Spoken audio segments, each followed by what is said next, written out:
الرحمن الرحیم۔ صحیح بخاری حدیث نمبر 520۔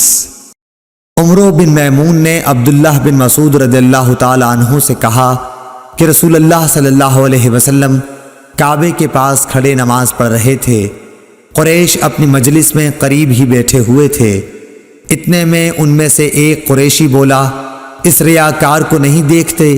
کیا کوئی ہے جو فلاں قبیلے کے ذبح کیے ہوئے اونٹ کا گوبر، خون اور اوجڑی اٹھا لائے، پھر یہاں انتظار کرے؟ جب یہ حضور صلی اللہ علیہ وسلم سجدے میں جائے تو گردن پر رکھ دے۔ چنانچہ اس کام کو انجام دینے کے لیے ان میں سے سب سے زیادہ بدبخت شخص اٹھا، اور جب آپ سجدے میں گئے تو اس نے آپ کی گردن مبارک پر یہ غلاظتیں ڈال دیں۔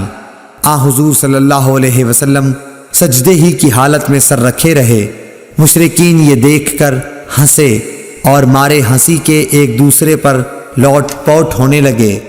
ایک شخص غالباً ابن مسعود رضی اللہ تعالی عنہ حضرت فاطمہ رضی اللہ تعالی عنہ کے پاس آئے۔ وہ ابھی بچی تھیں۔ آپ دوڑتی ہوئی آئیں۔ حضور صلی اللہ علیہ وسلم اب بھی سجدہ ہی میں تھے۔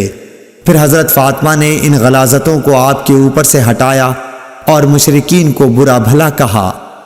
حضور صلی اللہ علیہ وسلم نے نماز پوری کر کے فرمایا، یا اللہ قریش پر عذاب نازل کر، یا اللہ قریش پر عذاب نازل کر، یا اللہ قریش پر عذاب نازل کر۔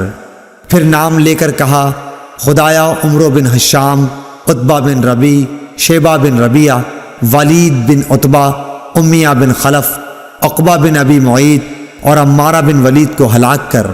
عبداللہ بن مسعود رضی اللہ تعالی عنہ نے کہا، اللہ کی قسم میں نے ان سب کو بدر کی لڑائی میں مقتول پایا۔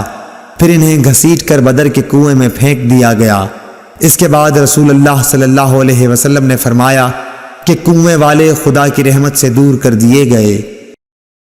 اللهم صل على محمد وعلى آل محمد كما صليت على إبراهيم وعلى آل إبراهيم إنك حميد مجيد اللهم بارك على محمد وعلى آل محمد كما باركت على إبراهيم وعلى آل إبراهيم إنك حميد مجيد